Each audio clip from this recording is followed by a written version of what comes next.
Okay, so good day everyone. This is Mervy Sabrisa Malinag of BS Ed2 Black 2. So I'm going to report about the non-Pauline epistles in the book of Matthew. So, non-Pauline epistles. It is written after the death of Paul between the genuine Pauline letters and the pastorals. This includes the following 9 books of the New Testament: the Hebrews, James, First Peter, Second Peter, First John, Second John, Third John, Jude, and the Revelation. So, with the word non-Pauline epistle, so mao ni siya ang mga books nga dili si Apostle Paul ang nagsuwat. So kay at this time yung good is wala na, patay na si Paul. So kuan ni siya kana ang mga books wherein several authors na or several apostles na po ang suwat ani niya. So first book of the New Testament that is included in the non-Pauline epistles is the Hebrew. So Hebrew is a letter to the Hebrew Christians in danger of returning to Judaism. It demonstrates the superiority of Jesus over the old system. So for some 120 years ago, from AD 400 to 1600, this book was commonly entitled the Epistle of Paul to the Hebrews, but there was no agreement between the centuries regarding its authorship.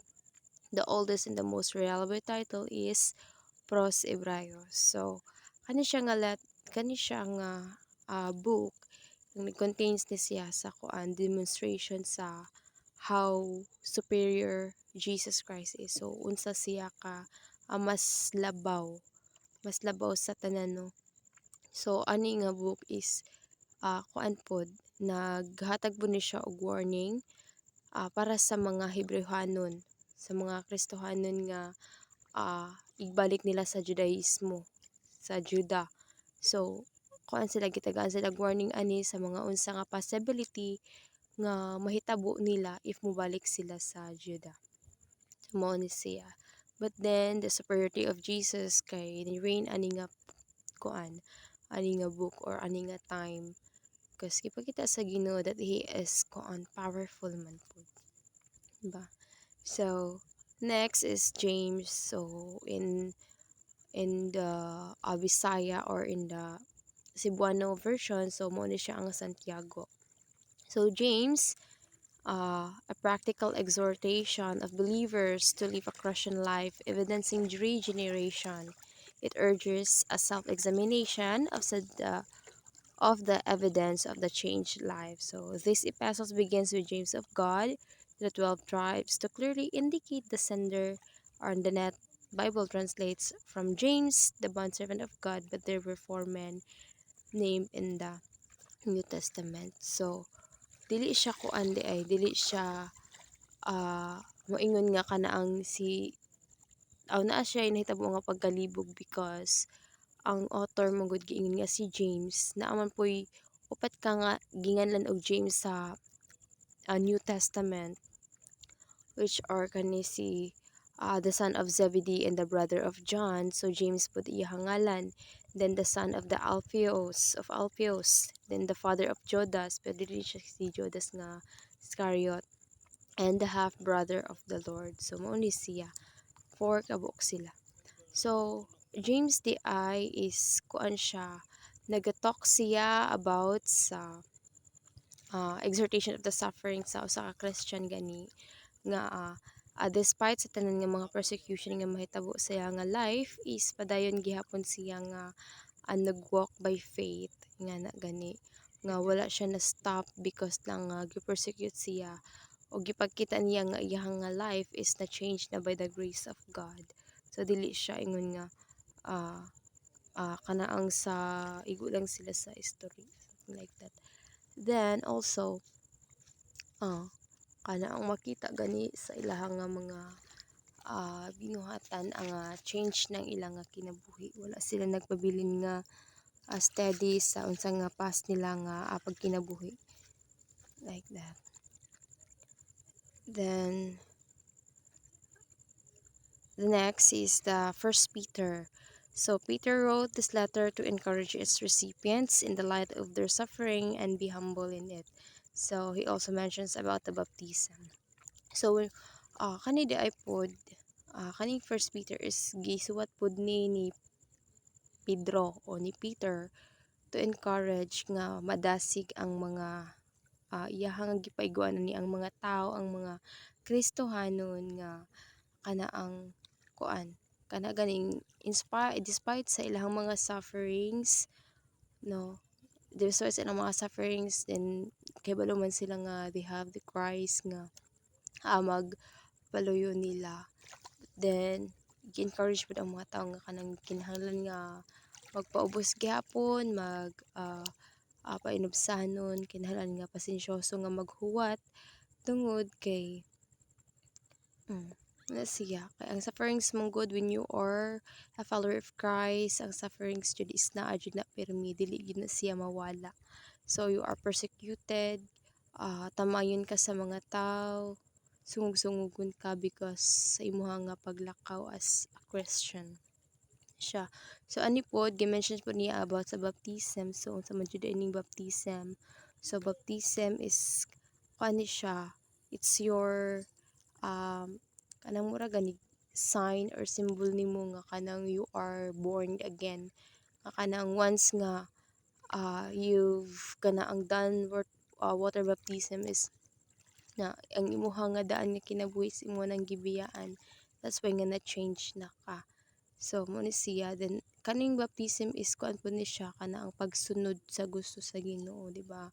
Remember katong kana ang nagpabaptize si Jesus adto sa Jordan River nga ni John the Baptist nga niingon siya nga kanang nganong siya ang mubautismo di Jesus nga unta siya unta ang magpabautismo, but then Jesus said nga it is to kanang obey the will of God, diba? Kundi siya kay sugo man siya sa Ginoo kinahanglan magpabautismo. So that wala siya ang ginasod sa First Peter nga book. So next, the Second Peter. So this deals with a person on an inward level, warning against the false teachers and mentions the day of the Lord. So kani pud siya is kuan po ni siya usa ka mga reminders, warnings, mga pagpahibalo sa mga false teachers. So when mingon tag mga false teachers mo ni sila ang mga tao nga nagsulti sa pulong sa Ginoo nga dili mao, no, they are teachers, nagtudlo sila sa pulong sa Ginoo nga kanang sukwahi sa gusto nga ipaabot sa Ginoo sa ilaha. It's not kana ang kuan, it's not biblical or kana ang ganing kuan tag biblical man gani pero dili siya haom sa kung unsay gusto nga ipasabot sa Ginoo para nila, diba? Also kanang dimensions of the day of the Lord. So diri pud kuan nga moabot jud ang panahon nga mobalik jud ang Ginoo, diba? So kana ang maybe dili pa karon, but then maabot na siya nga panahon daghan jud og tawo nga moingon nga wala na kay ang makatigayon moingon nga sa una na nga giistorya, but then nagtuloy karon nga matay na lang ang mga katiguangan pero wala gihapon. Pero moabot jud na siya because promise man na sa Ginoo, and ang Ginoo mo keep man na siya promises, diba? So this point mo na siya nga no gi-focusan or gi-focusan ani nga Second Peter, mga pagpahibalo, mga warnings sa mga false teachers kay lisod na og madalata, diba? Then it's kuan man false man siya, dili man siya tinuod. So let's move forward to the First John. So John describes the fellowship of believers with other believers and with God. God as the light and love encourages a holy Christian walk before the Lord. Much mention of the Christian love. So di ba nindot kayo siya. Si Juan di ay ga-describe siya nga kinahanglan di ay ang usa ka magtotoo, makig-fellowship, makig-uban, makig-engage pod sa mga uban nga magtotoo. Dili lang siya ingon nga mag-keep nga siya ra usa. So the fellowship between believers is kanang needed jud ay to strengthen the bond and sa a love nato sa Ginoo, no? So mo ni siya nga kanaang nag-emphasize ni siya nga ang Ginoo as our kahayag, no? Kahayag nato ang Ginoo ang ug gugma. So we have nothing to worry about tungod kay kabalota nga we have God to rely on. So nagadasig po ni siya no, sa mga Kristohanon nga musunod gyud ta sa kung unsa ang gusto nga ipaabot or gusto nga buhaton nato, no, sa Ginoo. Ano siya nga kinahanglan nga mag-base jud ta sa God's will. Kung magbuot-buot ta ana na gyud na nga ana madam-ag ta, then kana ang maglisod ta og coop up sa ato ang mga desisyon, diba? So kani siya nag-mention din siya about Christian love, no, kung unsa jud ang paghigugma sa usa ka Kristohanon towards other people, towards other believers, and also most importantly the love towards God. So let's forward to the second John. So praise for walking in Christ and a reminder to walk in God's love. So kanang medyo ko lang ni siya kana ang interconnected with the first John. So kani siya is praises. So pagdayeg, pagpasalamat, no, sa usa ka Kristohanon nga naglakaw diha sa gugma sa Dios.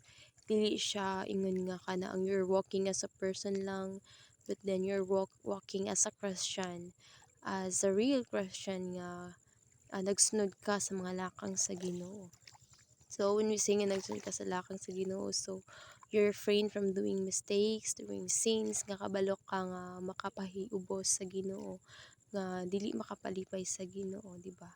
So it is a reminder for us to walk in God's love. So mo na nga kung nahigugma ta sa Ginoo, we have to love our neighbors too.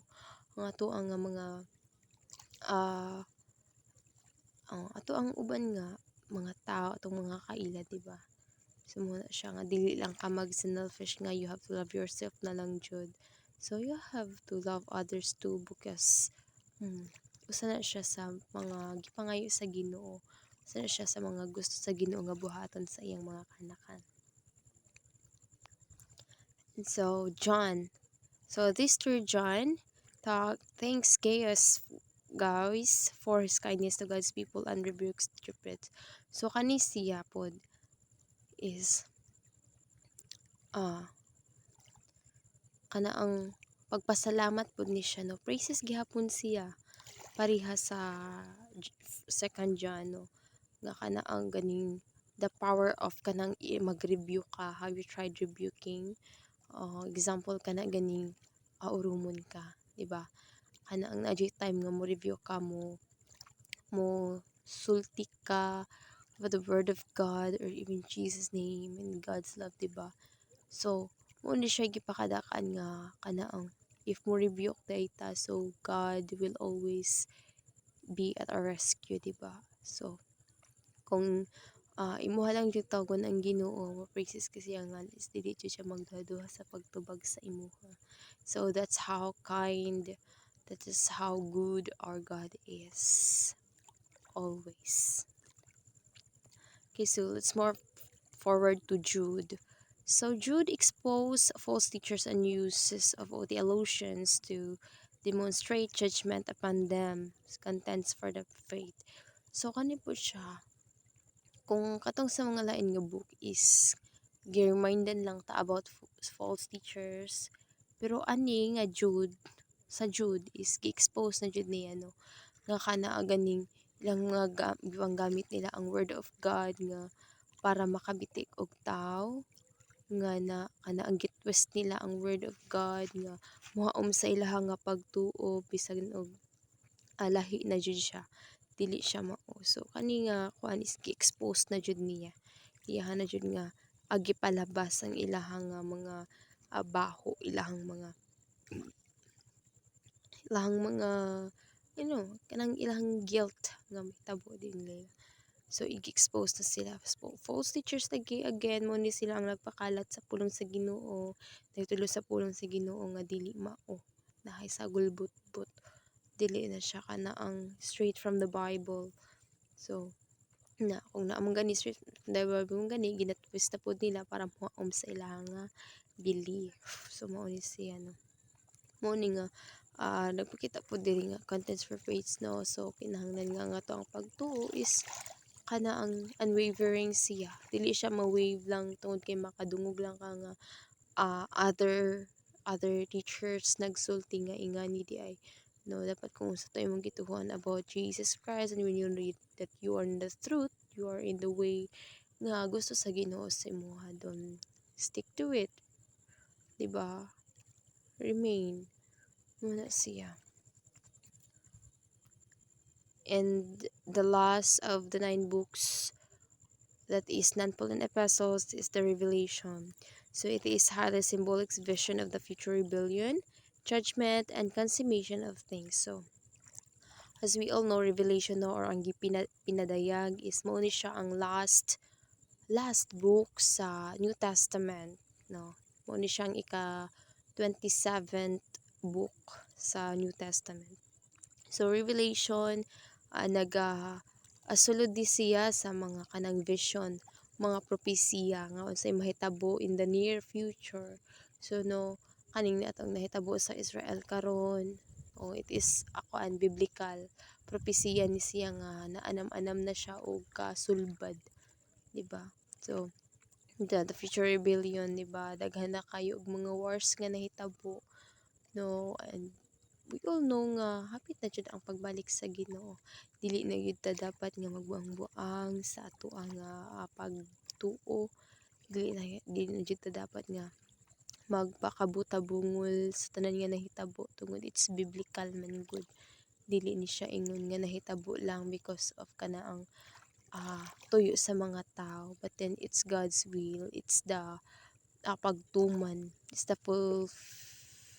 it's to fulfill the prophecy man gud nga ginahatag sa Ginoo, the rebellion, the judgment no.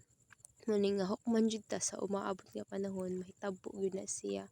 Dili lang jud na siya ingon nga joke ra na nga niingon nga judgment, i-judge ta sa Ginoo with our doings and with our faith.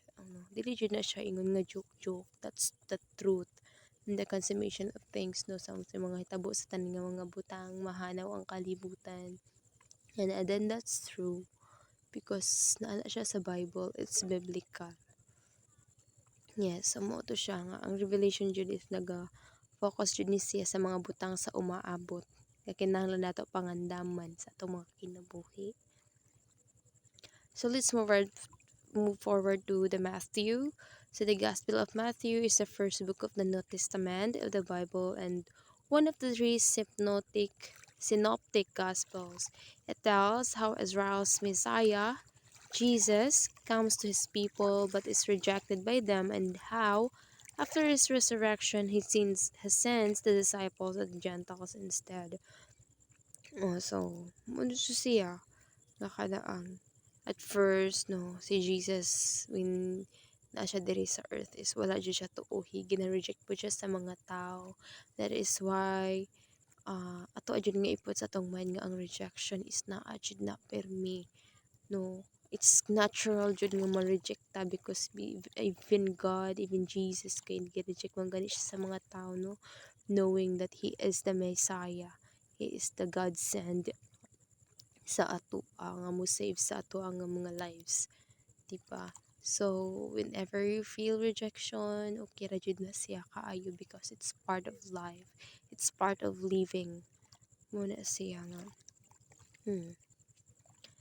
Then po ni siya nga kanaang wala siya tuhui, but then when he get resurrected no, katong pagkamatay niya, kamatay siya pa lang sa atong mga sala kay tungod sa kung sa Ginoo sa ato agisan niyang iyang anak. So that is John 3:16, for God so loved the world that he gave his only begotten Son, that whosoever believe in him should not perish but have an everlasting life. So mo to siya nga by the love of God, iya nga gisan ang iyang anak to wash away our sins. Nga instead unta kitang ipalansang dito sa cross, but then God loves us more, mao to nga iya nga gisan ang anak nga aron maoy ang mamatay instead of us, diba?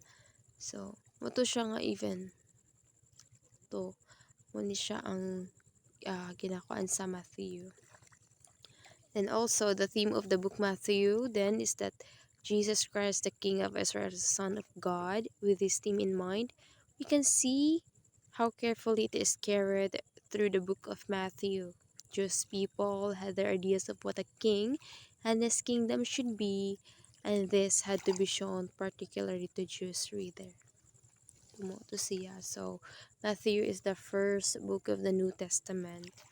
So, pagita po diri nga how Christ is the King of Israel. How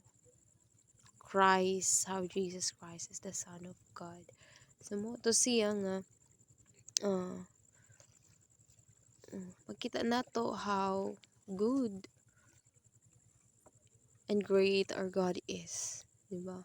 So we have nothing to worry about sa mga abot ang maabot sa ato nga kinabuhi because we know that God is in control jud kaay.